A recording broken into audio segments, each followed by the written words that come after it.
미국 금리가 26년 올해에도 많이 내릴 것이다. 미국 재정 적자는 심각하거든요. 내가 만일에 한국은행 총재라면 저 같으면 인하할 것 같아요. 환율과 부동산은 오르거나 내리거나 제 갈 길 가거든요. 그렇다면 지금 신경 써줘야 될 거는 전체적으로 경기가 나쁘잖아요. 그러니까 자영업자도 나쁘고 개인들도 어렵고 이런 거를 위해서는 금리는 내려줘야 되는 것 같은데 그런 결정을 그동안에 한국은행이 한 행태로 볼 때 하지 못할 것이다. 그래서 한국은행이 기준금리 운영에 대해서는 상당히 실기도 많이 했고 이제 이러지도 못하고 저러지도 못하게 올릴 수도 없고 내릴 수도 없고 지금 뭐 주식시장도 좋고 한국 경제가 좋아 보이지만 사실은 착시가 있거든요. 매달 10일 간격으로 진행되는 유튜브 무료 특강 아래의 링크에서 신청하세요.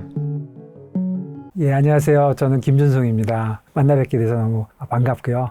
잘 부탁드립니다. 먼저 금리에 대해서 여쭤보고 싶은데요. 미국 금리 올해는 좀 어떻게 될 것으로 보시나요? 예, 금리가 우선 제일 먼저 시작하는 게 맞는 것 같고요. 보통 금리, 환율, 주식 여러 가지 있지만 사실은 미국 금리가 모든 거를 움직이는 첫 번째 축인 것 같아요. 그래서 여러 가지 중에 어떤 게 먼저 결정이 되고 따라서 오냐 그러면 딱 찍어서 얘기할 수는 없지만 제 생각에는 미국 금리다. 특히 미국 10년짜리 금리, 10년짜리 금리가 실질 금리거든요. 아시겠지만 실질 금리라고 하는 거는 가장 경제 주체들이 영향을 많이 받는 금리거든요. 그래서 미국은 10년, 우리는 한 3년에서 5년 사이인 것 같고요. 그래서 미국은 10년인데 미국 금리의 향방이 금년에도 모든 금융시장을 좌지우지할 것인데 지금 시장에서 얘기하는 거는 다들 알고 계시다시피 기준금리가 지금 미국이 3.75인데 2번에서 2번 반 정도 이제 인하하는 걸로 보고 있고 그럼에도 불구하고 장기 금리는 별로 안 내리고 있잖아요. 그래서 지금 2년짜리 금리를 보면 3.5가 조금 안 되고 10년짜리 금리가 한 4.15 이 정도 되는데 1년이 지나서 그때 금리를 이제 볼 수 있잖아요. 포워드로 생각을 해보면 1년 후에 금리를 보면 2년짜리 금리가 지금은 3.47 이렇지만 기준금리가 내려갈 테니까 그 페이스대로 내려간다고 보면은 조금 더 내려오겠죠. 한 3.35? 3? 계산해 보면 지금 금리 예측에서 하나도 변하지 않으면 그냥 수익률 곡선에서 계산만 해보면 그러면 2년짜리가 1년 후에는 3.3? 이거 10년짜리는 영향을 아무래도 조금밖에 안 받잖아요. 그러니까 4.1? 5년짜리가 3. 중간쯤? 제가 왜 1년 후를 말씀드리냐면 그때쯤 되면 금리 인하 사이클이 어느 정도 오를지 내릴지 반반 정도로 갈 거라고 보면 그때 금리 수준을 봐야 되는데 그게 지금 이상해 보이십니까? 굉장히 그럴듯해 보이잖아요. 그러니까 거기서부터 올라가고 내려가고는 다시 새로 시작인데 지금 금년에 금리가 내린다고 하지만 내린다는 거는 지금 예상 대비 내리는 거거든요. 그런데 사실 거기서 내리기가 쉽지가 않은 거죠. 그게 장기 중립금리 같은 게 2%로 떨어지지 않는 한 3.23? 2년짜리 금리가 그리고 하루짜리 금리가 3.25, 3.15 3% 이 정도에서 10년짜리 금리가 4.1 정도 되는 거거든요. 별로 이상해 보이지 않거든요. 그러니까 미국 금리가 26년 올해에도 많이 내릴 것이다. 그거는 기준금리가 내린다는 거고 그거는 이미 다 예상돼 있는 거고 그렇다고 해서 금년에 금리가 많이 내릴 거라고 보기에는 좀 어렵고 지금 시장에서 많은 사람이 얘기하는 거는 스티프닝, 단기는 내려오고 장기는 오히려 올라가서 장단기 금리 차이가 올라갈 가능성이 많다. 단기가 내려올 거는 사실 거의 정해져 있거든요. 정해져 있고 그렇게 본다는 거는 결국 10년짜리 금리가 오히려 위로 올라가는 쪽으로 많이들 생각하고 있거든요. 그거를 보면은 30년짜리 금리는 사실 더 높거든요. 그렇다고 보면은 결국은 미국 장기 금리에 대한 우려가 좀 있다.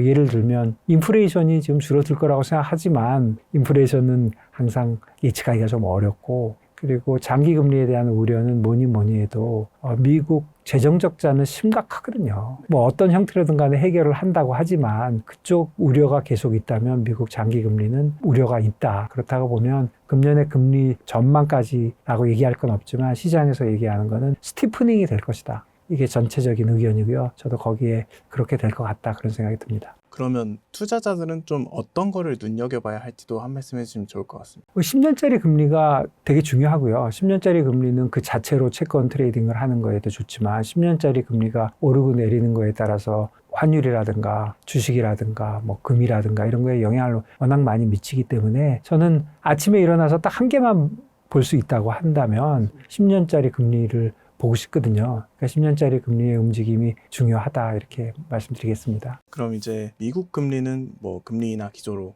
가는 가운데 한국은 뭐 내리지도 올리지도 못하는 이런 상황에 있는 걸로 알고 있는데 네, 좀 그런 것 같아요. 한국 금리는 사실 기준금리는 사실 선제적으로 좀 하는 게 의미가 있는 거거든요. 선제적으로 경기가 너무 강하거나 약할 때 선제적으로 기준금리를 움직여서 장기금리가 움직이게 만들고 실질금리가 따라오게 와서 뭐 자본의 배분을 새로 하고 이런 건데 저는 사실 한국은행이 실기를 너무 많이 한 것 같아요. 그러니까 한 1, 2년 전에 금리를 내려야 될 시기에 경기를 낙관하고 안 내린 게 한 번 있었거든요. 경기 좋다고 계속 생각하다가 급락했거든요. 그때 어느 날 가만히 보니까 경기가 진짜 나쁘네? 그렇게 얘기할 때는 벌써 내려봐야 의미도 없었고 거기서 실기를 한번 했고 한두 번 내렸지만 최근에는 부동산에 너무 엮여가지고 그야말로 부동산을 특히 기준금리로 잡는 거는 닭을 잡는데 소 잡는 이런 도끼를 들고 나오는 거거든요. 왜 그러냐면 기준금리를 건드려 놓으면 부동산뿐 아니라 모든 게 움직이기 때문에 그래서 한국은행이 기준금리 운영에 대해서는 상당히 실기도 많이 했고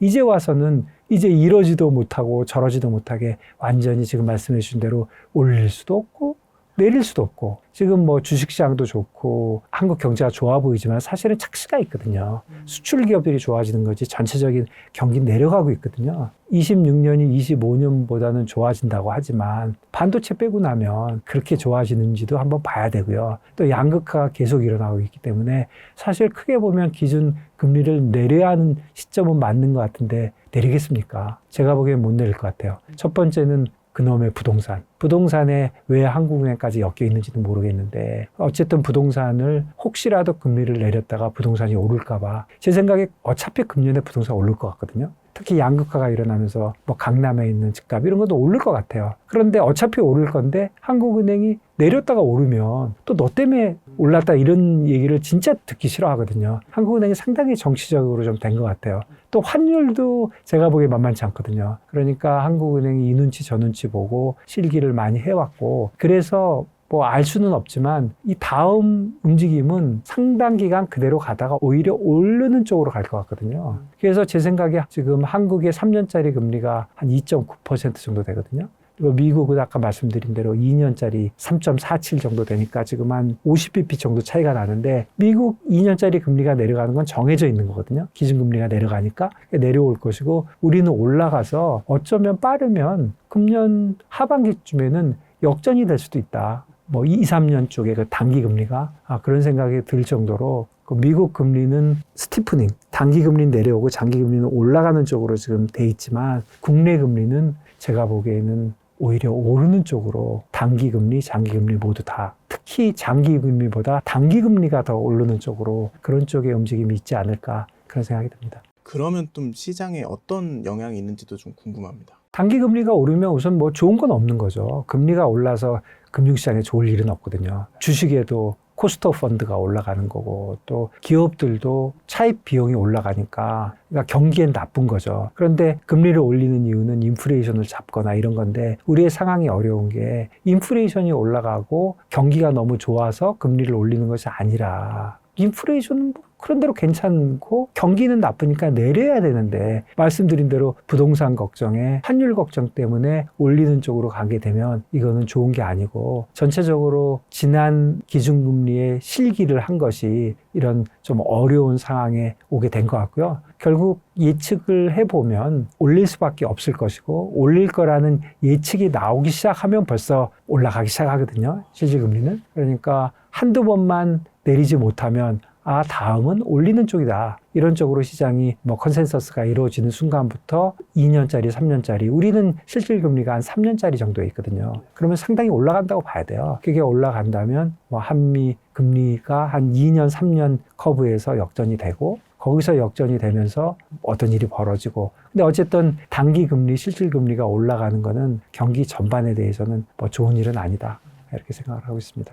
금리를 이제 유지를 하는 중에 환율이 오르거나 이러는 상황도 또 발생할 수 있을까요? 그럼요. 뭐 환율이 뭐 우리나라 금리보다는 다른 쪽에 영향, 지금 다른 변수들이 많이 있기 때문에 특히 달러원 환율은 지금 뭐 한국 금리가 문제가 아닌 것 같거든요. 다른 이슈들이 많이 있기 때문에 좀 따로 움직이니까 환율이 예를 들어서 급등을 하고 위로 많이 오르는 거죠. 뭐 1,500원, 1,600원 쪽으로 가게 되면 아무래도 환율 방어를 위해서라도 금리를 올리겠다. 뭐 그게 효과가 있든 없든 뭔가는 해야 되니까 그런 쪽으로 갈 가능성도 뭐 있어 보입니다.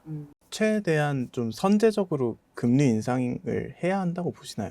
지금은 선제적인 시기를 너무 놓쳤고요. 지금을 선제적으로 인상하는 거는 그야말로 경기에 찬물을 끼얹는 거니까 지금도 제가 둘 중에 하나를 딱 골라야 된다면 저는 인하라고 생각합니다. 예측의 그게 아니라 내가 만일에 한국은행 총재라면 저 같으면 인하할 것 같아요. 왜 그러냐면 환율과 부동산은 지금 금리에 별로 영향을 받지 않거든요. 그러니까 오르거나 내리거나 걔네들은 제 갈 길 가거든요. 그렇다면 지금 신경 써줘야 될 거는 전체적으로 경기가 나쁘잖아요. 그러니까 자영업자도 나쁘고 개인들도 어렵고 이런 거를 위해서는 인플레이션만 걱정이 되지 않는다면 금리는 내려줘야 되는 것 같은데 그런 결정을 그동안에 한국은행이 한 행태로 볼 때 하지 못할 것이다. 이렇게 지금 시장을 보고 있는 것 같습니다. 환율에 대해서 여쭤보고 싶은데요. 환율이 1,480원까지 뚫고 올라가다가 최근에는 1,440원대로 좀 안정을 보이고 있는데 환율이 더 내려갈 수도 있다고 보시나요? 우선 최근의 환율 움직임에 대해서 어떤 일이 일어났는지를 좀 단기간에 좀 보는 게 필요한데요.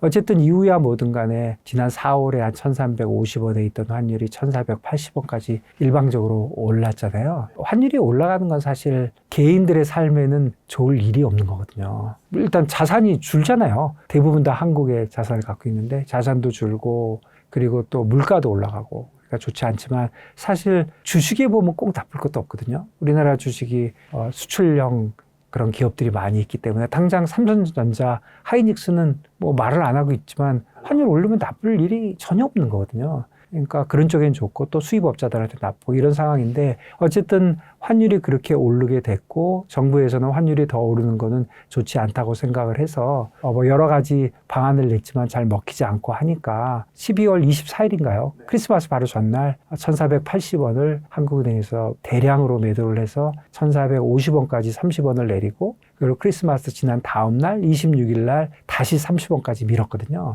이거는 완전히 물량으로 밀어내린 건데 1,430원에서 더 내려가지는 않고 사실은 중앙은행이 그 정도 50원을 밀으면 많이 민 거거든요. 그 정도 밀어주면 이제 시장이 알아서 좀 내려가 줘야 되는데 내려가기는커녕 30원에서 계속 올라오고 그래서 30원에서 50원 레인지에 오랫동안 있었고 특히 최근 며칠은 40원에서 50원이거든요. 50원에서 꼼짝도 안 하거든요. 한국은행이 위에서 철통 방어를 하고 있는 거죠. 그러니까 더 이상 올라가는 건 싫다고 얘기하고 있지만 그게 계속해서 그렇게 막을 수 있는 게 아니거든요. 어떤 가격을 인위적으로 막는 건 다 한계가 있고 가장 큰 문제는 우리나라 환율을 1,450원으로 막았는데 예를 들어서 환율도 글로벌 환율에 따라가거든요. 글로벌 달러에.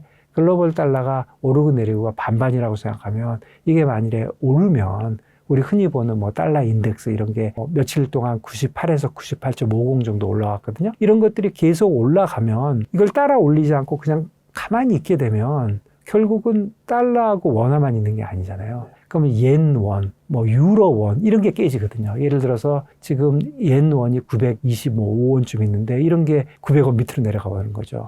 그러면 엔화를 좀 사는 게 좋은 사람들도 생기잖아요. 그러니까 그런 쪽에서 수요가 또 생기거든요. 그러니까 수요가 수요를 또 부르게 되기 때문에 글로벌 달러가 뭐 내려가면 모를까. 여기서 올라갈 확률이 최소한 반인데 올라가는 경우에 1,450원을 뭐 지난 한 열흘 정도 지킨 것 같거든요. 열흘 지킨 것도 진짜 어렵게 지키고 무리가 되는 거거든요. 그래서 계속해서 무리할 수는 없다. 물론 해외에서 달러가 빠지면 원달러도 빠질 가능성이 있지만 해외에서 달러가 올라간다면 1,450원을 몇 달씩 뭐 1년씩 이렇게 끌고 갈 수는 없는 거거든요. 그러니까 결국은 물러나게 된다. 그러니까 그 정도로 생각하고 있고요. 결국은 관건은 해외 달러가 첫 번째인데요. 해외 달러의 움직임은 뭐 기본적으로 반반으로 봐줘야 되니까 우리도 환율이 여기가 많이 올라왔으니까 여기가 제일 위다. 이렇게 생각하는 것보다는 1,450원에서 위로 아래가 최소한 반반이다. 그러면 1,400원과 1,500원도 반반이고 1,300원과 1,600원도 반반이다. 이렇게 생각하는 게 맞지. 아, 여기가 너무 높으니까 이제부터 내려갈 일만 남았다. 이렇게 예측하는 거는 안 맞을 수도 있다. 그런 생각이 듭니다. 그러면 앞으로는 1,300원대 환율이 노멀이 아니라 그 이상도 이상한 일이 아니라 그게 이제 새로운 노멀이 될 것이다. 이렇게 좀 이해하면 될까요? 네, 저는 그렇게 생각합니다. 지금 있는 환율이 오히려 한국은행이 눌러놔서 눌려 있는 상태거든요. 그러니까 지금 한국은행이 아니었으면 1,500원 정도 가 있을 것 같거든요. 최소한. 그러니까 오히려 지금 눌려 있는 상황이기 때문에 지금 환율이 오히려 좀 약간 낮다. 실제로는 이거보다 약간 더 높아야 된다. 이렇게 보고 거기서부터 위로 아래로 반반씩 보는 게 맞는 것 같고, 다만 예전에 IMF 때도 이렇게 안 됐는데 왜 이렇게 환율이 올라? 그거는 그야말로 뭐 30년 전에 코스피는 1,000이었는데 왜 지금 4,000이야? 이렇게 묻는 말하고 거의 같은 말인 것 같거든요. 그래서 환율도 여기가 평균값이고 오히려 평균값보다 지금 눌러놨잖아요. 눌러놓은 거는 실제로는 위에 있다는 뜻이지 않습니까? 그러니까 그런 식으로 이해하는 게 오히려 더 맞다. 그런 생각이 듭니다. 올해 미국이 뭐 돈을 풀면서 달러가 좀 약세를 보일 것이다. 이런 의견도 있는데 그거보다 원화가 더 약세로 갈 수도 있다고 보시나요? 지금 글로벌 달러에 대해서는 이코노미스트들 얘기하는 건 전체적으로 달러 약세입니다. 달러 약세 의견이 좀 많은데 이코노미스트들 얘기가 사실 두 번에 한 번도 안 맞거든요. 그러니까 그냥 지금 경제 상황을 얘기하는 것이지 이런 예측치로서의 의미는 사실 많지는 않거든요. 지금 상황이 이런 것이다. 그러면 그 상황을 잘 이해하고 거기서 예측한 것 중에 변화가 있으면 이렇게 변하겠구나. 이렇게 생각하면 되는 거거든요. 사실 쉽게 생각하면 달러가 내릴 것 같으면 오늘 내리지 왜 기다렸다 내리겠습니까? 그러니까 이 모든 상황이 반영되어 있는 건데 전체적으로는 그래도 금년에 달러가 좀 약세일 것이라고 보는 의견이 많고요. 그 의견을 얘기하는 분들의 그 생각은 아무래도 달러 이자율이 내려오는 거 아니냐. 스티프닝이 된다고 하지만 어쨌든 단기금리 내려가는 거 아니냐. 지금 다른 나라들은 올려야 되는 나라들도 많은데 달러 금리가 내려가는 게 뭐 그쪽으로 가는 게 확실해 보이고 얼마가 내려갈까요 문제지 내려는 가니까 내려가고 있고 그리고 주식시장도 괜찮아 보이고 경기도 확장이 된다면 보통은 주식도 괜찮고 경기가 확장이 되면 미국에 있는 돈들이 이머징 마켓으로 흘러가게 되지 않습니까? 그렇게 되면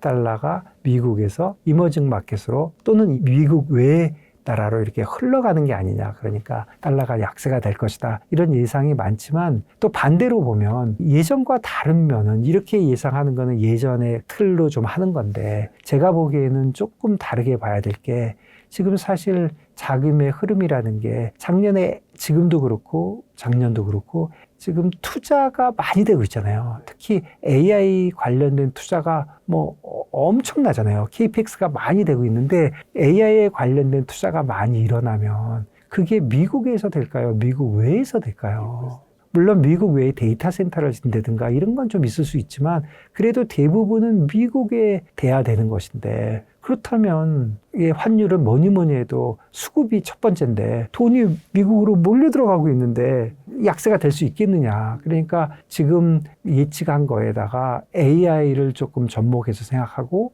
AI에 대해서 좀 긍정적으로 보면 물론 AI가 다 버블이다. 주식은 많이 내려올 거야. AI는 견디지 못할 거야. 이렇게 보는 의견이 맞다면 많이 뭐 다른 얘기가 될 수 있지만 저는 AI에 대해서 비교적 긍정적으로 생각하거든요. 이런 사람들을 기준으로 생각해 본다면 그렇다면 달러가 그렇게 약세가 될 이유가 있느냐 이렇게 봐지거든요. 그래서 저보고 글로벌 달러 둘 중에 딱 하나만 무조건 찍어야 돼 이렇게 한다면 저는 오른다는 쪽에 베팅하고 싶고요. 그렇다면은 100번 양보해서 글로벌 달러가 반반이라면 달러원은 어떻게 되느냐 할 때 지금 눌러놔서 놓은 것도 있지만 한국도 보면은 지금 대부분 예측들은 내년에 수출도 좋고 우리가 경기도 살아나고 하니까 달러원이 좀 내려가는 쪽이 아니겠느냐고 얘기를 하지만 그것도 똑같은 이유로 글로벌 달러가 약세가 되지 않는 것처럼 우리도 똑같은 그런 트렌드를 쌓을 가능성도 있고 그리고 돌이켜보면 우리나라의 그동안 독특하게 나빠진 부분을 보면 1350원에서 1480원까지 급하게 오를 때 가장 큰 이유는 뭐니 해도 대미 무역 협상이었거든요. 대미 무역 협상이 일어날 때 무역 협상이 어떻게 결론이 날까 할 때 생각해보면 세 가지거든요. 관세 협상, 비관세 협상, 투자. 그런데 결론은 관세 협상 굉장히 선방했죠. 비관세 협상 엄청 성공했죠. 대부분 다 막았죠. 들어준 게 거의 없잖아요. 그리고 사실 거의 100% 물러난 게 투자잖아요. 투자 쪽은 뭐 2천억 불, 뭐 3,500억 불, 6천억 불, 뭐 진짜 우리나라 경제 규모의 말도 안 되는 숫자에 지금 일단 사인이 된 상태잖아요. 그렇다면은 그 우려 때문에 올라간 거거든요. 국내에 있는 돈들이 개인들도 해외로 가고 기업들도 해외로 가고 정부까지 해외로 가고 그 정도 금액이 올라가지고는 달러원이 견디지 못할 것이다. 그거거든요. 근데 그 상황에는 지금 크게 변한 게 없거든요. 오히려 이제부터 시작이잖아요. 그렇다면 그 부분에 어떤 특별한 변화가 없다면 달러의 수급에서 금년에 달러 유출이 유입보다는 많지 않겠느냐. 그렇다고 보면 달러가 강세가 될 요인이 과연 그렇게 충분히 있는 것인가. 지금 이코노미스트들이나 아니면 많은 기관에서 예상하듯이 여기서부터는 내려가는 일만 남았을 거야. 그렇게 예상하는 거는 상당히 위험한 예상이다. 오히려 여기도 둘 중에 하나를 고르려면 위쪽이다. 저는 개인적으로 그렇게 믿고 있습니다. 대표님 채널을 많이 보고 댓글도 많이 봤는데 대표님을 팔로우하면 달러에 관해선 다 정답이다. 그래서 지금이 달러 박앤세일 중이다. 뭐 이런 얘기도 있는데 거기에 대해서 좀 그럴 리가 없고요. 제가 작년에 우연히 그 1350원 근처일 때부터 대미 협상이 투자 쪽에서 양보하면 안 된다가 제 생각이었거든요. 근데 계속적으로 그쪽에서 양보를 해서 이 정도 투자를 양보를 해서는 달러원이 대책이 없다. 이건 1,500원, 1,600원, 1,800원 가는 거다. 그런 쪽으로 얘기를 하고 또 그런 생각을 하다 보니까 그러니까 이제 제가 말하는 게 좀 맞은 거죠. 그래서 그런 거 될 뿐이지 예측하는 건 항상 한 번 맞고 한 번 안 맞고 하는 거니까. 그런데 어쨌든 달러원에 관련돼서는 이제 올 만큼 왔다. 그러니까 내려갈 것이다 하는 거는 말씀드린 대로 예전과 크게 바뀐 점이 그게 두 가지라는 거예요. 글로벌에서는 AI 때문에, 한국에서는 대미 투자나 이런 좋게 얘기하면 자본의 이동, 나쁘게 얘기하면 자본의 유출.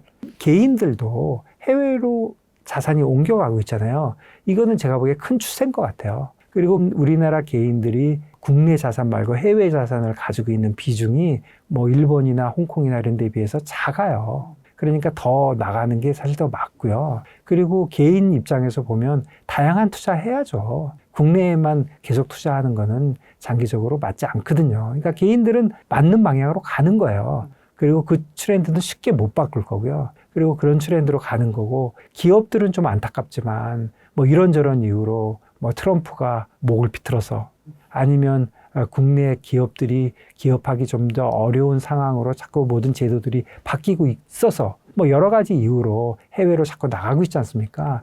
이런 트렌드가 아직 시작도 안 했거든요. 지금 예상만 있는 거지. 실제로 시작을 하게 되면 사람들이 더 피부로 느끼거든요.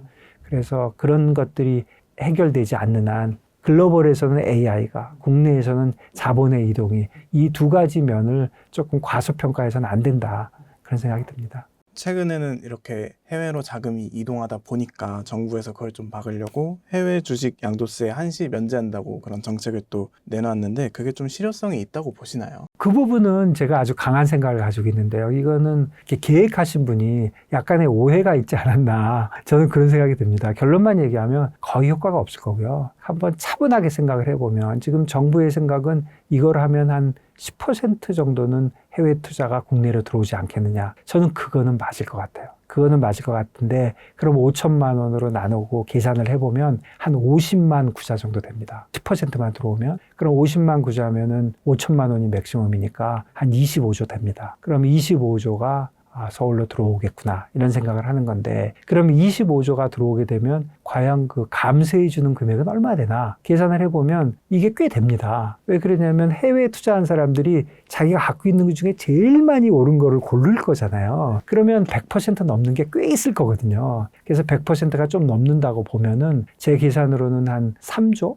에서 4조까지 뭐 3조 정도는 충분히 되는 것 같아요. 3.5조 정도. 그러면 감세가 한 3조 이상 되거든요. 감세가 3조 되고 25조가 들어온다면 괜찮은 거죠. 괜찮은 건데, 감세가 3조가 다 일어나도, 그러니까 50만 개 구자가 생기면 감세는 확정되는 거잖아요. 그러면 이 25조가 다 들어와야 되는데, 미국에 있는 지금 발음이 좀 어려운데 그 새로운 구자라 그럴게요. 그 새 구자에다가 미국 주식이 팔려가지고 들어오면 그게 25조잖아요. 그러니까 25조만큼 달러가 들어올 것이야 라고 생각하는 건 그야말로 단순한 나이브한 생각이고요. 자, 생각을 해보세요. 미국의 주식을 갖고 있는 사람은 둘 중에 하나입니다. 미국 주식만 있는 사람이 있고 미국 주식과 한국 주식을 다 갖고 있는 사람이 있어요. 그런데 미국 주식과 한국 주식을 다 갖고 있는 경우를 보면 너무 쉬운 게 미국 주식을 예를 들어서 애플을 팔아요. 그 판 걸로 RAI 세구자에 넣어요. 그 다음에 서울에 삼성전자를 팔아요. 그거를 다시 미국 가서 사요. 그러면 삼성전자 갖고 있던 거와 애플 갖고 있는 게 똑같잖아요. 한 번은 들어오고 한 번 나가죠. 그리고 RAI 구자의 혜택은 받게 되죠. 너무 쉽잖아요. 이거를 뭐 제가 훌륭한 무슨 항공우주공학을 해서 저만 알고 있는 비밀일까요? 이건 뭐 100명이면 99명이 알 수 있는 내용이잖아요. 돈 나가는 걸 막을 수도 없고요. 네. 돈 나가는 거를 막으면 이렇게 해야 되겠죠. RAI 구자에 돈 넣는 사람은 1년 동안 미국 주식 절대 못 삽니다. 이렇게 하면 RAI 구자에 안 들어오겠죠. 그러니까 그거는 말이 안 되고, 그리고 지금 왔다 갔다라고 제가 설명을 했지만 실제로는 송금할 필요도 없이 그냥 구자만 이렇게 볼 가능성이 많고요. 아직 디테일은 안 나왔지만 그게 첫 번째고요. 두 번째는 미국에 해외 주식이 있는데 국내는 없어요. 그래도 국내에 뭐 한 5천만 원 정도 예금은 했어요. 이러면 똑같아요. 애플을 판다. 여기다 집어넣고요. 국내에 있는 예금을 깬다. 그래서 애플을 다시 산다. 그럼 미국은 똑같고요. 한국은 들어온 돈으로 한국에 뭘 사야 되잖아요. 그럼 아까 예금 빼서 채권 사면 똑같잖아요. 그러면 이 경우도 단 한 푼도 안 들어옵니다. 그러면 이것도 무슨 항공우주공학인가요? 이것도 100명 중에 99명이 알 수 있는 내용이고요. 또 하나는 뭐 이거는 이제 제가 좀 오버하는 건데, 나는 돈이 별로 없는데 미국에 완전히 몰빵을 했어요. 그래서 한국에는 여윳돈이라고는 이론도 없어요. 이런 사람들도 똑같은 방법으로 하고, 그럼 한국에 여유자금이 없잖아요. 그런데 여유자금을 새로 빌려도 5천만 원에서 600만 원, 700만 원을 돌려주는 거거든요. 그 자체로 한 13% 돼요. 이자는 빼고. 그럼 요즘 그 정도 되는 예금이 어디 있습니까? 그러면 어디서라도 10%에만 빌려도 돈이 남거든요. 과연 한국에 돈이 한 푼도 없는 사람이 어디 있겠습니까? 그러니까 결론적으로 보면 아까 3조 정도의 감세 효과가 있고, 그리고 25조의 구자가 생겼지만 이 25조가 들어온 것처럼 보이지만 제가 보기에는 얼마나 다시 나가겠습니까? 제가 보기에는 거의 다 나갈 거거든요. 90% 이상. 그래서 2조도 안 될 것이다. 오히려 들어오는 돈은 감세액보다도 적은 그런 결과가 저는 불을 보듯이 뻔한 것 같아요. 투자하시는 분들이 단순하다고 생각하시면 안 되거든요.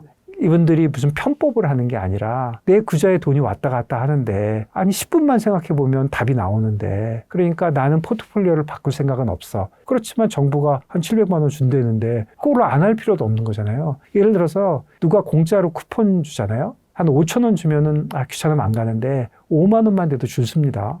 50만 원 되잖아요. 새벽에 주세요. IPO 새로 할 때 그런 거 500만 원쯤 남는 게 확실하잖아요. 그거 일주일 전부터 줄 쓰거든요. 그러니까 500만 원, 600만 원을 지금 나눠주는 건데, 이런 거를 사람들이 모를 거를 기대했다는 거는 맞지 않고, 그래서 저는 사실 이 부분에 관련돼서는 이거 그냥 실행이 안 될 것 같아요. 이제 와서 생각해보니까 이거 안 되네. 사이 없었던 일로 하자. 이렇게 될 가능성이 많고요. 실제로 실행을 한다면 그야말로 감세만 한 3조 해주고 실제로 들어오는 돈은 없다. 그리고 그게 싫어서 뭔가 아까 말씀드린 대로 이거 한 사람들은 미국 주식 못 사. 이렇게 하는 거는 그건 이슈가 많고요. 그리고 그렇게 또 하면은 이게 50만 구자는커녕 5만 구자도 안 될 것 같고요. 그러니까 결국은 뭐 정부의 그런 의지는 알겠지만 이거는 효과는 제가 보기에 없다. 글쎄요, 모르겠습니다. 근데 제가 보기에는 지금 얘기한 대로 실행을 하면 효과는 분명히 없다. 그래서 사실 실행도 안 되지 않겠나. 그게 제 생각입니다. 이렇게 단언할 수 있겠습니다. 26년 한국 경제에 대해서 뭐 큰 틀에서 한번 마지막으로 정리해 주시면 좋을 것 같습니다. 제가 뭐 이코노미스트도 아니고 그래서 제가 그쪽은 잘 모르겠는데, 어쨌든 뭐 반도체는 좋을 것 같습니다. 반도체는 AI가 저는 괜찮다고 생각하거든요. 그렇다면 거기에 그 체인에 다 따라 있는 우리나라의 그쪽 기업들은 좋지만 경제 성장이 어느 정도 될지 뭐 이런 것들은 최근에 여러 가지 숫자들이 나오고 있지만 그렇게 막 환상적이지는 않은 것 같고요. 가장 걱정되는 부분은 양극화가 되지 않겠나. 경제도 양극화가 되고 주식시장도 양극화가 되고 모든 것이 양극화가 되는 쪽으로, 그런 쪽으로 갈 가능성이 좀 많다. 좋은 현상은 아니지만 그런 걱정이 좀 됩니다. 실제로 지수는 4,600인데 정작 보시는 분들은 돈 못 벌었다 하시는 분들 엄청 많거든요. 뭐 금년에 오른 시가총액 중에 50%가 그 두 회사일 것 같거든요. 그러니까 그 두 회사를 갖고 있지 않는 분들은 뭐 별로 남는 게 없는 것이고, 그리고 뭐 이런 일들은 뭐 종목을 잘 고르면 되는 거니까 뭐 이렇게 생각할 수도 있지만 사실 전체적으로 오르는 게 아니고 결국은 국가별로도 양극화가 일어나고 있고 자산 소득도 양극화가 일어나고 있고, 그리고 양극화의 가장 큰 이슈는 이거 같아요. 사람들이 이제 근로소득도 있고 사업소득도 있고 투자소득도 있지 않습니까? 근데 사업소득이라는 것도 우리 뭐 삼성을 가지고 계신 이재용 회장님 정도가 아니면 별로 근로소득과 다를 바가 없는 거잖아요. 그러니까 근로를 해서 자기 생업에서 이제 돈을 벌고 또 투자를 해서 버는 건데, 저희 세대만 해도 열심히 일하면 투자에 큰 관심을 갖지 않아도 뭐 저절로 집값도 오르고 또 저절로 되는 일이 많았는데, 지금은 전 세계적으로 모든 가격이 너무 많이 오르고 투자 자산들이 너무 많이 오르니까 투자 활동이 없이 경제 활동을 생각할 수가 없는 것 같아요. 그러니까 투자를 해야 되는 것 같아요. 근데 투자 활동을 아무리 잘해도 투자는 애초에 부자들이 똑같이 해도 더 돈이 많이 늘어나게 되잖아요. 근로는 부자도 10시간 일하고 나도 10시간 일하니까 능력 차이가 10배가 나긴 드물잖아요. 뭐 똑같을 수도 있고 부자가 좀 나을 수도 있지만 그렇게까지 차이가 안 나지만 재산은 쉽게 10배, 100배, 1000배, 10,000배 차이가 나기 때문에 그대로 가니까 결국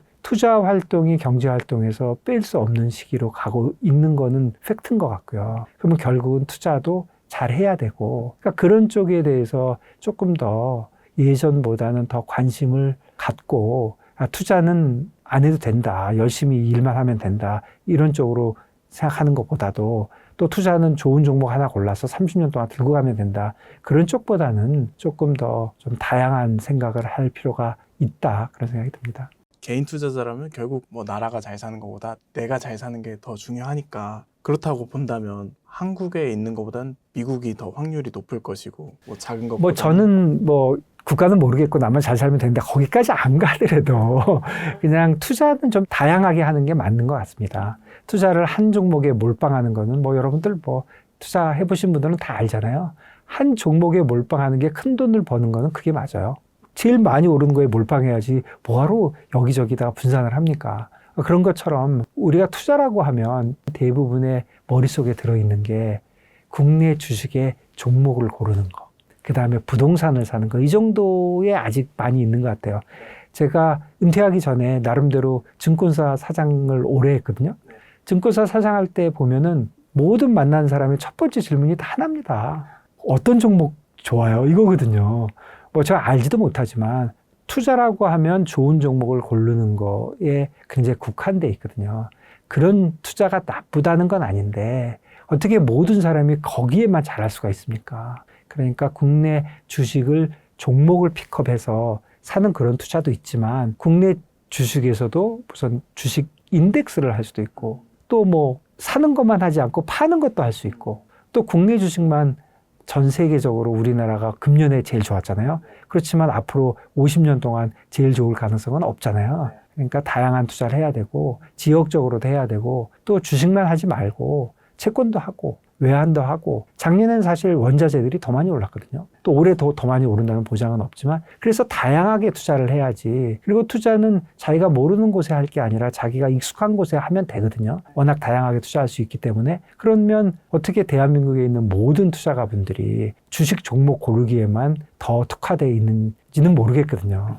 그거는 마치 요즘 바뀌었는지 모르지만 대한민국에 공부 잘하는 모든 고등학생들이 전부 의대를 가고 싶어 하는 거는 전부 의사가 돼야 되는 그런 사명감보다는 그냥 뭐 다른 이유가 있는 거잖아요. 그런 것처럼 국내에 있는 투자가들이 국내 종목 고르기에 굉장히 집중되어 있다면 그거는 다른 이유가 있는 것이다. 그리고 투자가 투자의 수익만 보고 해야지 뭔가 다른 목적이 있어갖고 시작한 것이면 그 이유가 되게는 잘 몰라서, 아니면 다른 거는 위험해 보여서, 뭐 다른 거는 잘 몰라서 이런 거라면 사실 뭐 어려운 게 아니니까 그런 쪽을 파악을 하고, 또 큰 변화는 이 테크놀로지가 좋아져서 예전에는 뭐 애플 주식을 사려면 얼마나 복잡했습니까? 근데 요즘은 뭐 10초도 안 걸리잖아요. 그리고 비용도 거의 안 들거든요. 그 수수료 같은 것들이 뭐 워낙 경쟁적이라서 내려와 있거든요. 그러니까 개인들이 다양한 투자를 하는 게 이제 어렵지 않거든요. 기술적으로는. 다만 이제 개인들이 준비가 안 됐을 뿐인데 어떠한 경우에도 투자는 다양하게 하는 것만이 장기적이고 지속적인 성과를 낸다. 저는 그렇게 믿고 있습니다. 작년에 금값, 은값이 엄청나게 올랐었는데요. 왜 이렇게 오른 건지도 한 말씀 부탁드립니다. 그래서 금은 뭐 안전자산, 헤이븐이라고 그러나요? 그러니까 뭐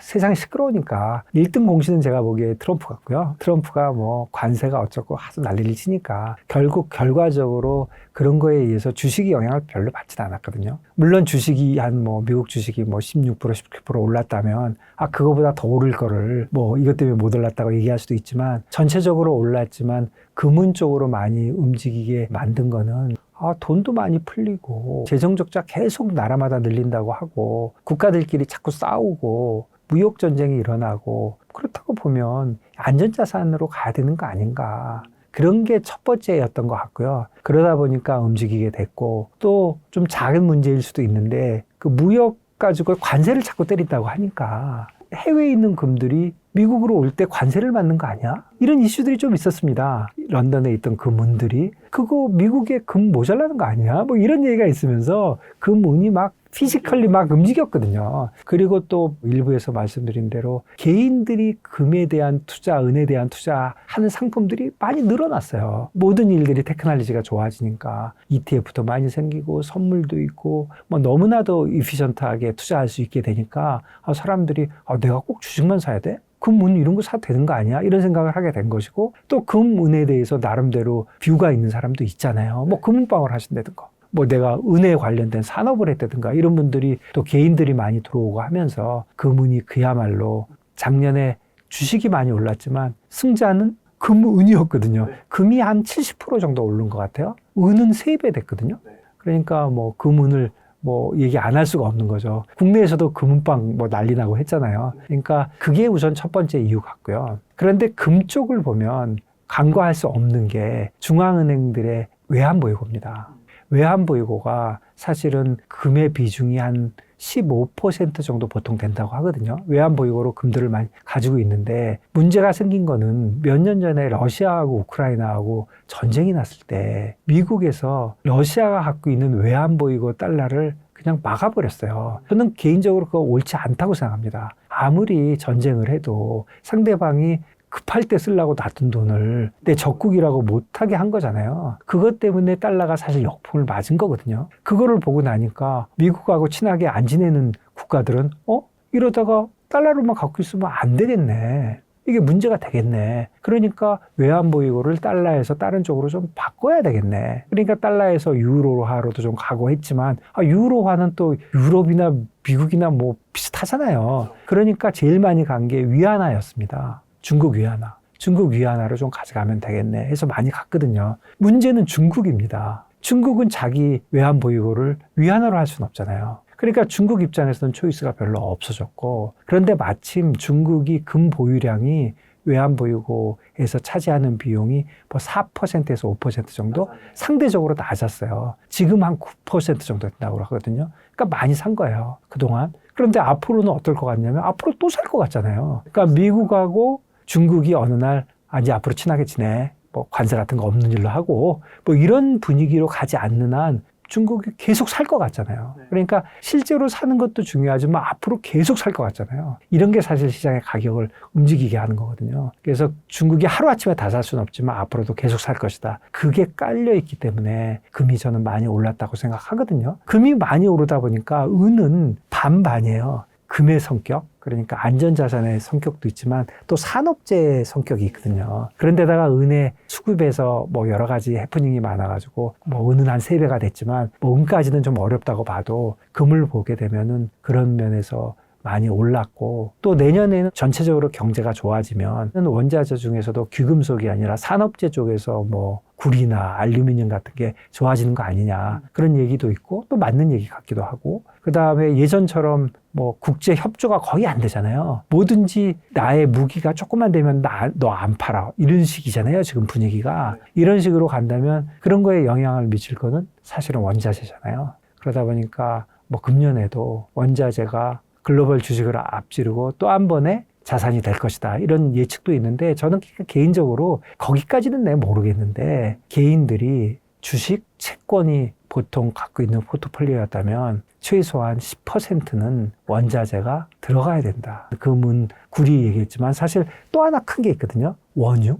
네, 그쪽이 있기 때문에 그런 것까지 감안해서 이 전체적으로 뭐 어떤 종목이 오르고 내리고를 제가 어떻게 알겠습니까? 그런데 전체적으로 원자재가 결코 작년에 많이 올랐다고 해서 올해 폭락할 것 같지는 않거든요. 그렇다고 하면 개인들의 포트폴리오에서 뭐 최소한 10% 이상 원자재가 들어가야 된다. 주식과 채권만 예전에 황금 비율로 뭐 4대6 얘기했잖아요. 그게 4대6은 진짜 안 맞는 것 같고요. 기관들도 최소한 10% 이상 원자재가 들어가는 게 맞다. 그러면 개인들도 다양화의 측면에서 볼 때 또 장기적인 수익률을 볼 때 이런 원자재 시장에 대해서 좀 더 관심을 가져야 될 것 같다. 그런 생각이 듭니다.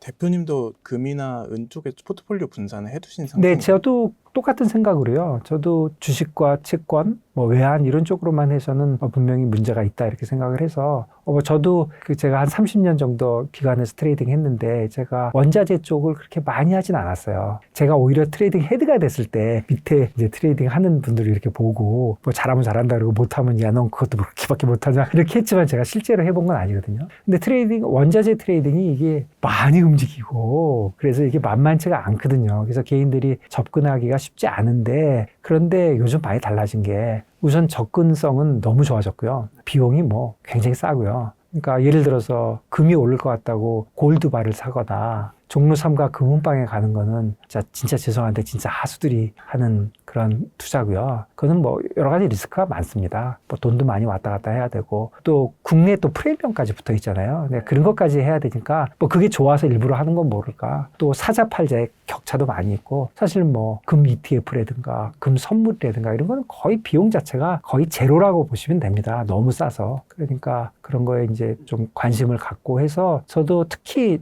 25년부터는 원자재 봐야 된다. 원자재는 난 그건 몰라. 이렇게 해서는 앞뒤가 맞지 않고 그리고 또 원자재의 움직임이 환율이나 채권이나 주식에도 영향이 있다. 그런 생각도 들어서 제가 원자재는 열심히 보고 있습니다. 주식에 대해서 여쭤보고 싶은데요. AI 투자가 일종의 어떤 폰지 사기 같은 구조다. 뭐 이런 말도 나오고 있습니다. 그래서 이 AI 버블론에 대해서는 좀 어떻게 보실지 궁금합니다. 제가 그 테크놀로지에 대해서는 뭐 모르고요. 저보다 전문가들이 훨씬 많으니까 제가 뭐 테크놀로지 자체에 대해서는 이렇게 전문가가 아니지만 제가 그냥 시장에서 투자 오랫동안 해온 사람으로서 느끼는 거는 AI가 뭔가 시장을 바꿔줄 것 같은 느낌? 그런 건 있는 것 같아요. 예전에 IT가 일어났을 때처럼 뭔가 진짜 다르잖아요. 그리고 뭔가 제 생활도 좀 바꿨어요. 지금 상당히 모든 게 바뀌고 있잖아요. 그래서 저는 AI에 대해서는 어떻게 생각을 갖고 있냐면 일단 팩트는 투자가 엄청나게 일어났잖아요. 그리고 일어날 거잖아요. 이런 투자가 일어나게 되면 옆에서 그 혜택을 보는 섹터가 생깁니다. 당연히 반도체는 어쨌든 반도체로 넘어가게 되고 이 옆에 있는 섹터들이 생기잖아요. 그러니까 이렇게 많은 투자가 일어났으면 투자가 어느 정도 결론이 날 때까지는 뭔가 괜찮은 거죠. 그러니까 AI가 버블인지 아닌지는 잘 모르겠는데 AI가 세상의 테크놀로지를 바꾸는 거라면 이게 바뀌고 거기에 대한 AI를 채택을 해서 뭔가 생산성이 좋아지고 이런 것도 저는 굉장히 포지티브하게 봐요. 그런 일도 일어날 것 같기도 하고 근데 그런 일이 설사 안 일어난다고 하더라도 금년에 1년만 본다면 AI가 컬랩스할 그 상황은 아닌 것 같아요. 너무 초창기인 것 같아요. 그래서 AI가 결국은 뭐 버블이라서 내려올지 모르겠지만 그냥 제 생각에는 그리고 많은 사람 생각도 비슷한 게 결국 콜랩스를 한다 하더라도 아직은 그 단계까지 와 있지도 않다. 아직은 뭐 버블이 터져도 터질 준비도 안 돼 있는 게 아니냐. 버블이 초입이면 겁이 나십니까? 안 나죠. 버블에 막판일 때가 겁나는 거지. 근데 AI의 지금 버블의 말기다 이런 생각은 전혀 안 들기 때문에 금년도 주식시장을 얘기할 때 AI에 대한 뷰가 없이는 진짜 어렵다 이런 생각이 들고요. AI를 어떻게 보느냐. 그 산업의 체인에 한국은 어떻게 들어가고 중국은 어떻게 들어가고 대만은 어떻게 들어가고 일본은 어떻게 들어가고 유럽은 어떻게 될 건가. 거기에 대한 뷰가 좋으냐 나쁘냐가 섹터를 고른다면 그걸 결정하게 될 것이고 AI 전체에 관련된 것들이 사실은 노동이라든가 고용이라든가 인플레이션이라든가 이런 것도 AI에 너무 지금 의존성이 커진 것 같아요. 그러니까 AI 테크놀로지에 관련된 거, 뭐 요즘 뭐 엄청나잖아요. 일반인들도 모르는 게 없잖아요. 저는 뭐 따라가지도 못하고 있습니다. 뭐 그 정도의 AI에 관련된 뭐 지식이라든가 관련된 뉴스라든가 이런 거를 쫓아가고 결국 금년에도 AI가 폭락하지 않는 한 금년도 미국 주식도 좋을 것이고 그 관련된 산업을 갖고 있는 국내 주식도 좋을 것이고 다만 AI만 좋을 건지 다른 쪽이 쫓아올 건지에 대해서는 저는 다른 쪽은 아무래도 더 못 쫓아오는 게 아닌가. 나쁜 방향이긴 하지만 계속적인 양극화가 일어나지 않겠나 그렇게 보고 있습니다. AI 중에서도 뭐 구글이냐 엔비디아냐 뭐 이런 어디를 사야 되냐 뭐 이런 얘기가 많은데 저는 그냥 잘 몰라서요. 그냥 다 사면 된다고 생각합니다. 그 7개를 다 사면 한 명이 처지면 한 명이 올라갈 것 같고 다만 빅테크를 사야 된다고는 점점 생각하고 있어요. 작은 기업을 사서 물론 100배가 될 수 있는데 그걸 어떻게 맞춥니까? 그렇게 하는 것보다는 결국 그런 데를 전부 빅테크 누군가는 사지 않겠습니까? 마이크로소프트가 안 사면 구글이 사고 구글이 안 사면 메타가 사고 메타가 안 사면 애플이 사겠지. 저는 약간 그런 쪽으로 생각해서 AI가 괜찮다고 생각한다면 그냥 종목 고르는데 너무 머리 쓰지 마시고 그냥 빅7을 산다든가 아니면 뭐 나스닥 100을 산다든가 뭐 나스닥을 산다든가 아니면 S&P를 그냥 산다든가 그런 쪽으로만 해도 뭐 충분하다. 뭐 꼭 그냥 정확하게 그 스위스팟을 찍어가지고 10배, 100배를 내겠다 하는 생각은 항상 위험하거든요. 그러니까 전체적인 그림만 맞으면 뭐를 사더라도 큰 이슈는 없다. 그렇게 생각이 됩니다. 대표님 채널이나 뭐 이런 데서 선물 투자에 대해서도 많이 말씀을 주시는데 아직 저희 채널 구독자분들은 선물 투자에 대해서 좀 생소하신 분들이 있습니다. 선물 투자를 좀 하시는 이유가 있으실까요? 그러니까 선물 투자에 대해서 현물 투자에 대체한 또는 반대되는 말이 선물이 아니라 사실은 이렇게 먼저 생각해 보면 현물이 있어야 선물이 있거든요. 현물이 거래가 돼야 거기에 파생된 선물이 있잖아요. 그런데 실질적으로는 선물밖에 못하는 상품이 대부분입니다. 원유를 현물로 하실 수 있나요? 드럼통을 가져올 수도 없고 아까도 얘기했지만 금은 현물로 할 수도 있지만 선물이 훨씬 이피션트하거든요. 이피션트한 말은 두 가지인데 하나는 거래 비용이 적고 두 번째는 유동적이라는 거거든요. 그렇다면 당연히 현물보다 선물로 할 수밖에 없는 상품이 국내에 있는 주식만 나는 고를 거야. 이러면 오히려 현물밖에 없습니다. 선물이 별로 없고 또 그 선물이 별로 그 이피션트 하지도 않거든요. 그렇다면 현물만 해야 되지만 투자의 스펙트럼을 조금만 넓힌다면 원자재는 거의 100% 다 현물을 할 수 없고 선물만 할 수밖에 없고요. 채권도 거의 선물밖에 할 수 없습니다. 현물을 살 수도 있지만 거래 단위가 현물은 100억이거든요. 근데 100억씩 거래하지는 잘 않잖아요. 그러니까 결국 선물로 갈 수밖에 없는 것이고 외환도 달러를 물론 은행 가서 살 수 있는데 그거 사자 팔자 비드오파 차이가 진짜 그야말로 살벌하거든요. 그런데 외환 선물 이런 거는 거의 없거든요. 그러니까 주식을 제외한 원자재, 외환, 채권 이런 것들은 사실 현물 거래는 할 수가 없습니다. 그러니까 나는 선물 거래가 해본 적이 없고 잘 모르겠다 하시는 분은 거의 99% 주식만 하고 계신 거죠. 이쪽은 안 하고 계신 거죠. 그러니까 제가 말씀드린 대로 다양하게 하다 보면 선물은 그냥 저절로 따라오게 되고요. 다만 이제 선물이 현물에 비해서 사람들이 제일 걱정하는 거는 레버리지가 되니까 위험하지 않냐 하는 건데 근데 저는 항상 이런 얘기 많이 하는데 내가 투자할 수 있는 게 두 개가 있어요. A하고 B가. A는 레버리지를 전혀 할 수 없어요. B는 할 수도 있어요. 안 해도 되고. 그러면 A가 좋은 겁니까? B가 좋은 겁니까? B가 좋은 거죠. B가 좋은 거죠.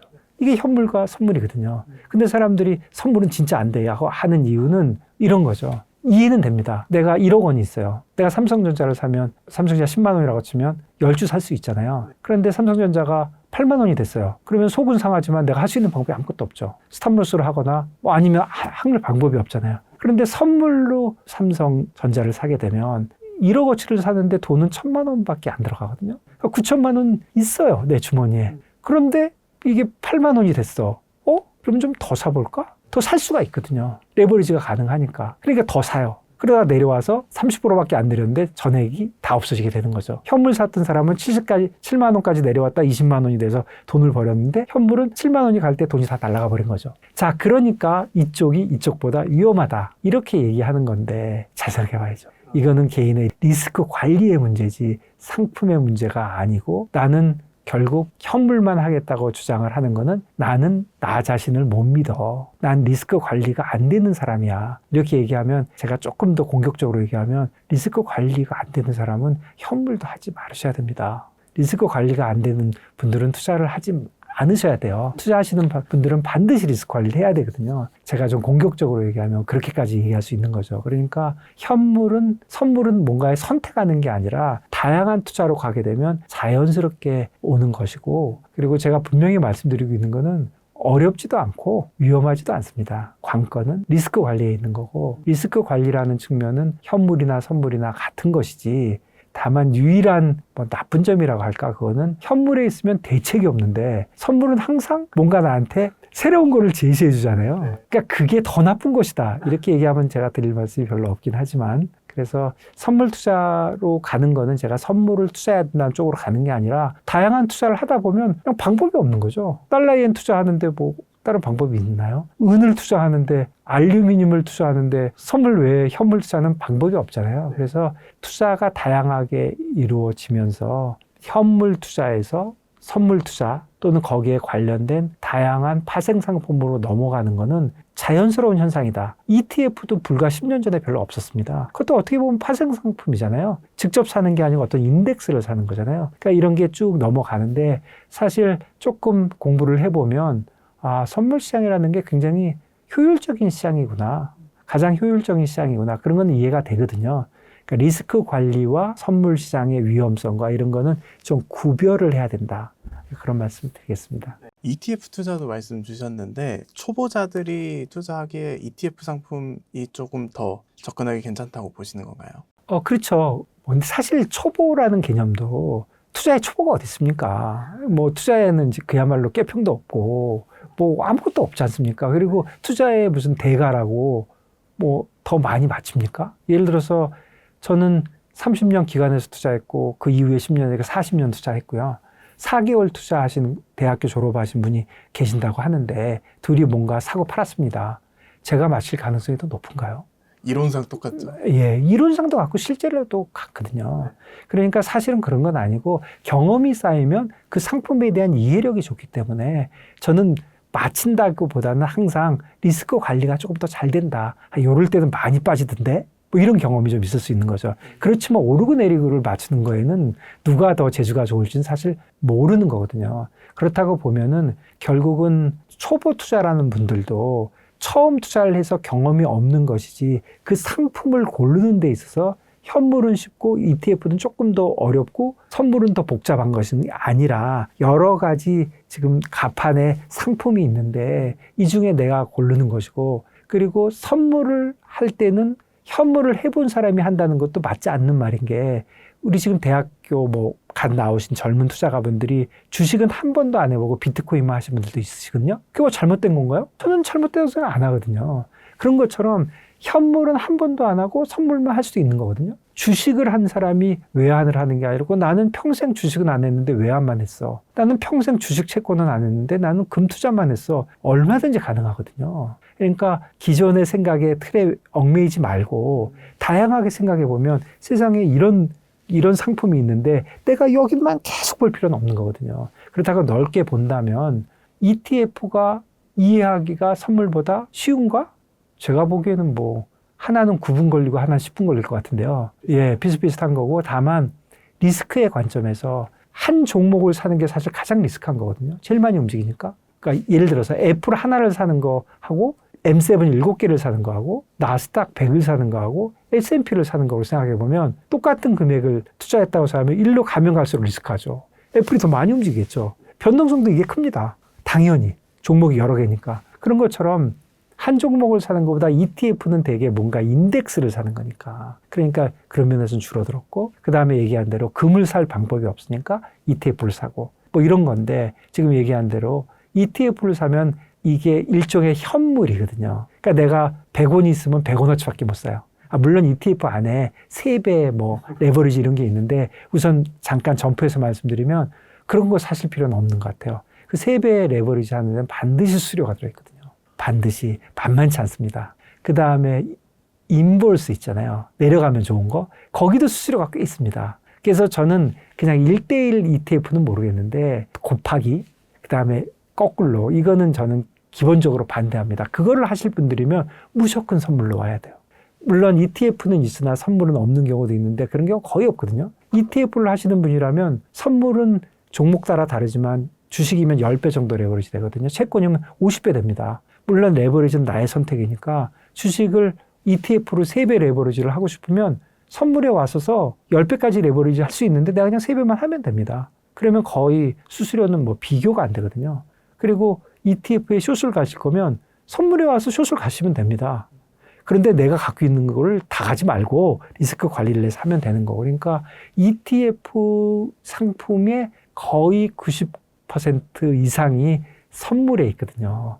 그러면 선물과 ETF 어느 게 좋으냐, 이걸 한번 봐야 되는데, 뭐 아까 그런 얘기, ETF는 한번 사면 나한테 대책이 없지만 얘는 대책을 또 줘서 난 싫어, 이런 얘기 하는데, 제가 결론만 얘기하면 ETF와 선물 같은 리스크라면 뭐 ETF를 해야 될 이유가 제가 보기에는 거의 하나도 없다. 저는 보통 이렇게 얘기하거든요. 있으면 한 가지만 얘기해봐. 제가 항상 이렇게 거꾸로 굉장히 공격적으로 얘기할 때 많거든요. 그러니까 고려를 해봐야 되고, 상품의 선택은 내가 저 상품을 샀다가 내가 잘못될까 봐 나의 리스크 관리를 걱정하지 말고 그 상품이 얼마나 그 자체로 이피션트한지, 정확하게 원래 기초 상품이 움직였을 때 정확하게 가격이 똑같이 움직이는 거, 그 다음에 얼마나 유동성이 있는 거, 얼마나 거래 비용이 적은 거, 그런 거를 가지고 판단을 하는 것이지. 그러니까 예를 들어서 내가 금을 살 건지 은을 살 건지 구리를 팔 건지 S&P를 팔 건지 니케이를 살 건지 이런 거를 제가 정해줄 수는 없고, 본인이 그거를 결정을 하고 나면 어떤 이유에선 간에 그게 맞든 틀리든 간에 그런 결정이 먼저 되고 나면 그러면 어떤 상품을 사야지 하고 봤을 때는 이때는 냉정하게 어떤 게 가장 이피션트하지, 그럼 이피션트한 걸 골라서 사면 되는 과정인 것이지, 처음부터 나는 현물만 하고 선물하는 사람은 안 돼. 그 선물에 관련된 오해는 그 오징어 게임에도 많이 나온 것 같아요. 너 왜 이렇게 많이 털었어? 했더니 선물을 했어. 그랬더니 무슨 선물을 그렇게 많이 했어? 뭐 이런 얘기도 있잖아요. 그 예전에 말 중에 원수가 있으면 선물을 소개시켜줘라. 뭐 이런 것도 앞뒤도 안 맞는 말이거든요. 감각적인 말일 뿐이지. 이런 말이 너무 많이 퍼져 있어가지고 그런 것들에 대한 착각이 있는 것 같거든요. 그러니까 냉정하게 진짜 투자는 누가 깨평도 없고요. 뭐 아무것도 없습니다. 본인의 의지와 본인의 그걸로 하는 거거든요. 그러니까 본인이 어디에 투자하겠다 결정을 하고, 그거를 하는 방법은 본인이 알아서 뭐 전문가의 말을 듣든 뭐 유튜브를 보든 경제 원탑을 보든 뭐 누구 말을 듣든 자기가 공부를 하든 그 결정을 하고, 결정이 되고 나면 그러면 어떤 상품을 할까 하는 건 다른 이슈예요. 그런데 앞부분하고 뒷부분이 있다면 앞부분이 어렵지 이 뒷부분은 너무 쉽습니다. 너무 쉬워요. 정답이 있어요. 예를 들어서 내가 금을 사고 싶다. 난 금값이 오를 것 같아. 이렇게 생각한다면 어떤 거를 사야 될 거에는 정답이 있어요. 네, 너무 쉬워요. 이것도 좋고 저것도 좋아. 이럴 수도 있고 저럴 수도 있어가 아니에요. 정답이 있거든요. 지금 현재 상황에서. 그 정답을 그냥 고르면 되거든요. 물론 상황에 따라서 나는 1000만 불을 거래할 수 있어. 근데 나는 100만 원밖에 못해. 이럴 때 한계는 있을 수 있어요. 그러니까 그런 거를 좀 볼 필요는 있지만 대부분의 경우 그 사람의 상황이 결정되면 어떤 상품을 해야 될지는 정답이 있어요. 얘는 뭐고 얘가 아니라 대부분 정답이 있어요.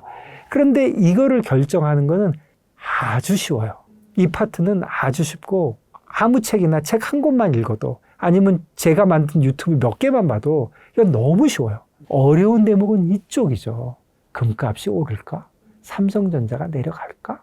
AI의 테크놀로지는 앞으로 어떻게 될까? 한국은행은 이자율을 내릴까? 페드의 체험에는 누가 될까? 이런 게 어려운 것이지, 결정을 하고 나서 상품을 고르는 거는 이건 너무 쉬워요. 이거는 제가 진짜 한마디로 할 수 있어요. 너무 쉽다. 그러니까 결국 투자의 경험도 이쪽에서 쌓아가는 것이지 이거는 쌓아가는 게 아니에요. 정답이 있는데 뭘 쌓아가요. 그냥 배우면 되는 거지. 근데 이쪽은 시간이 지나가면 쌓아지는데 다만 한 가지 좀 점프해서 얘기하면 어떤 상품은 오래 하면 좀 경험이 많이 쌓이고 어떤 거는 덜 쌓이는 게 있는 것 같아요. 제가 좀 의도적으로 얘기하는 건데 주식을 고르는 거. 제가 주식 고르는 거를 자꾸 나쁘게 얘기하는 게 아니라 거기서 빠져나와야 된다고 생각하기 때문에 그런 건데요. 많은 사람이 주식을 고르는 거를 많이 했어요. 30년 동안 했어요. 그러면 주식 고르는 게 사실 좋아지겠죠. 인더스트리도 이해도 하고. 그렇지만 전체 인더스트리를 다 이해할 수는 없잖아요. 그런 경우가 하나 있고 하나는 30년 동안 금만 했어요. 어떤 게 더 축적이 되느냐는 설왕설래하겠지만 모르겠어요. 저는 금이라고 생각해요. 좀 단순하잖아요. 그걸 오랫동안 하잖아요. 그렇다면 경험이 쌓인다는 면에서도 주식 종목 피킹하는 게 그렇게 우수하지도 않거든요. 그렇다면 여러 가지로 생각해 봐야 되고 저는 계속 투자를 시작하는 초보자님들이 잘 생각해 봐야 돼요. 처음부터 주식, 현물, 종목 고르기에 몰입될 필요가 없다. 처음부터 다양하게 봐야 된다.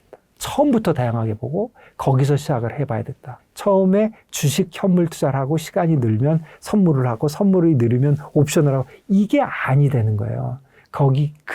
그렇게 이해하는 게 우리 투자에 관련된 큰 오해인 것 같아요. 그래서 제가 그 오해에 대해서 제가 유튜브 한 지 5년 차거든요. 지금 4년 됐는데 제가 항상 얘기를 많이 하는데 와, 이쪽에 대한 그 편견이라고 할까? 이게 상당히 있어요. 제가 방송에도 가끔 나가거든요. 그러면 어떤 악플이 많이 달리냐면 저도 당연히 악플이 달립니다. 좋은 것도 있지만 그 악플의 대부분이 이거예요. 저 사람은 선물 옵션 하는 사람이고 저 사람 말 듣다가는 패가망신한다. 이거거든요. 그리고 저 사람은 저번에 오른다고 했다. 뭐 이거는 항상 있는 거고 뭐 제가 항상 얘기하지만 제가 오른다고 오르면 제가 여기서 이거 하고 있겠습니까? 그러니까 그거는 이제 그쪽으로 그렇게 오르고 내리는 거 틀렸다고 얘기하시는 분들은 참 대책이 없고요. 그거는 다 제외하더라도 어떤 악플이 많냐면 선물 옵션을 하는 거는 패가망신의 지름길인데 전문가라는 인간이 왜 초보자한테 이런 거를 알려줘서 젊은 사람들을 나쁜 길로 인도하느냐 이건데 저는 진짜 도시락 싸고 얘기하고 싶거든요. 그거는 누구 말이 맞는지 얘기해 봐야 된다. 얘기해 봐야 된다. 그런 거거든요. 그래서 투자의 스펙트럼을 넓게 하면 그러면 종목을 작게 하더라도 도움이 되지 나쁘겠습니까? 외환이 어떻게 움직인 거를 이해하면 내가 외환 투자를 안 해더라도 주식 투자에 나쁘겠습니까? 설마? 좋으면 좋았지. 그러니까 넓게 보고 하는 게 좋다. 투자에도 좋고 또 재미도 있지 않습니까? 뭐 세상 일이 어떻게 돌아가는지 쭉 보기도 하고. 그리고 요즘은 워낙 뭐 방송이나 유튜브 같은 데서 다양한 종목을 얘기하기 때문에 다양한 세상 일을 얘기하니까 뭐 금이나 뭐 채권이나 환율이나 이런 얘기가 계속 들리잖아요. 그런 얘기를 듣고 저 얘기 진짜 맞아? 그 남의 얘기는 항상 의심을 해봐야 되거든요. 저 얘기가 맞아? 생각도 해보고. 하지만 개별 종목을 고르면 그 1,000억, 2,000억밖에 안 되는 시가총액의 종목에 대해서 누가 얘기합니까? 아무도 안 하죠. 그 얘기하는 사람들은 다 관련자입니다. 회사에 관련됐거나 종목에 투자했거나 제가 그 종목에 대해서 남들하고 공평하게 들을까요? 어떤 소식을 들었다면 제가 세상에서 마지막으로 들었다고 보는 게 맞는 방법인 것 같은데 예를 들어서 달러 엔이나 US 트레저리나 이런 얘기는 제가 얘기할 수 있습니다. 이거는 거의 다 같이 들었다고 봐야 되거든요. 이거는 제롬 파월 의장이나 나나 같이 본다. 먼저 봐도 말 못하니까 이건 동시에 본다. 어떤 발표가 날 때 시장이 막 5%씩 움직이잖아요. 그게 어디로 샜으면 어떻게 5% 움직여요? 먼저 움직였겠지. 사실 우리나라 시장에 그런 경우가 여러 번 있었잖아요. 삼성전자 뭐 발표 나기 전에 그 전날 오르잖아요. 이건 누군가 무조건 내부자 정부고요. 그분들은 전부 감옥 가야 되거든요. 근데 감옥도 잘 안 가고. 그러니까 아무래도 개별 종목에 관련된 정보도 조금 제한되거든요. 그런데 왜 제한된 정보에 그쪽에만 해야 되느냐. 제가 나쁘다는 건 아닌데 그 종목 투자는 우리가 할 수 있는 거가 1,000가지라면 그중에 1개 내지 2개밖에 안 되고 이쪽에 엄청나게 많은 게 있다. 그리고 다양한 지식과 다양한 공부를 하신 젊은 분들은 다양하게 투자하면은 1에서 10년, 20년 쌓이면 쌓인다. 쌓이면 맞추진 못해도 덜 터진다. 뭐 그런 생각은 좀 듭니다. 대표님 채널에서 묻고 더블로라는 제목으로 좀 올해 수익률을 극대화하겠다 하는 말씀 해주셨는데 그게 이제 어떻게 됐냐면 제가 채널 한 지가 한 4년 됐는데 주로 채널을 한 이유가 이게 좀 다양한 투자를 한번 얘기해 보겠다. 제가 생각보다는 채널이 엄청 잘 된 겁니다. 뭐 그냥 그야말로 재미로 하고 그리고 제 채널은 진짜 제가 혼자 하거든요. 제가 혼자 찍고 제가 혼자 편집하고 뭐 아주 퀄리티가 그렇게 우수하지도 않은데 진짜 많은 분들이 좋아해 주시고 해서 다양한 투자 어떻게 하냐고 자꾸 묻는 분이 많아가지고 제가 그냥 제 그 HTS를 오픈해가지고 이렇게 했습니다. 2년 됐습니다. 그러니까 24년, 25년 두 해 했는데 돈도 그런 대로 벌고 그렇지만 그 목표는 모든 게 금을 살려면 이렇게 사요. 채권 US 트레저리 10년짜리 팔려면 여기 가서 팔아야 돼요. 한 계약 팔았다는 게 이런 뜻이에요. 사실 굉장히 쉬운 거지만 못 알아들으시니까 이거는 전혀 이론적인 게 아니거든요. 그냥 규칙을 배우는 거예요. 고스톱 못 치는 사람이 고스톱 고돌이는 뭐 먹어야 고돌이야. 이거 얘기해 주는 거거든요. 근데 그런 얘기도 친절하게 해주면 좋으니까 이제 그런 거를 하는 목적으로 했는데 그러다 보니까 그거는 어느 정도 된 것 같아서 제가 그해 벌은 돈을 제가 가져갔거든요. 뭐 배당한답시고. 근데 그걸 다 모아가지고 금년에는 소개가 아니라 본격적으로 돈을 버는 거를 한번 보여드리겠다. 근데 뭐 벌지 안 벌지도 모르겠지만 그래서 금년에는 소개보다는 한 2년 정도 소개했으니까 집중적으로 어떤 종목을 사고 그러니까 종목이라 하면 이제 뭐 환율을 살 건지 뭐를 할 건지 그리고 한 개를 하는 게 아니고 여러 개를 한꺼번에 하거든요. 그러니까 그런 거를 좀 집중적으로 좀 해보자. 그래서 금년에는 뭐 다양한 상품 소개 이런 뭐 공익적인 것보다는 저도 투자에 좀 집중하고 그래서 제가 그 멤버십을 했거든요. 그래서 멤버십에 최근에 많은 분들 들어오시고요. 그래서 거기서 같이 하고 있는데 뭐 리딩방 같은 거 전혀 아니고요. 뭐 달러엔을 제가 뭐 10만 불 산다고 달러엔이 움직이겠습니까? 근데 나름대로 이제 같이 하고 뭐 그런 게 있어서 여러분들도 다양한 투자의 경험이 좀 필요하시면 뭐 제 멤버십에 들어오시면 저하고 같이 한번 할 수 있는 그런 일이 생길 것 같습니다. 감사합니다.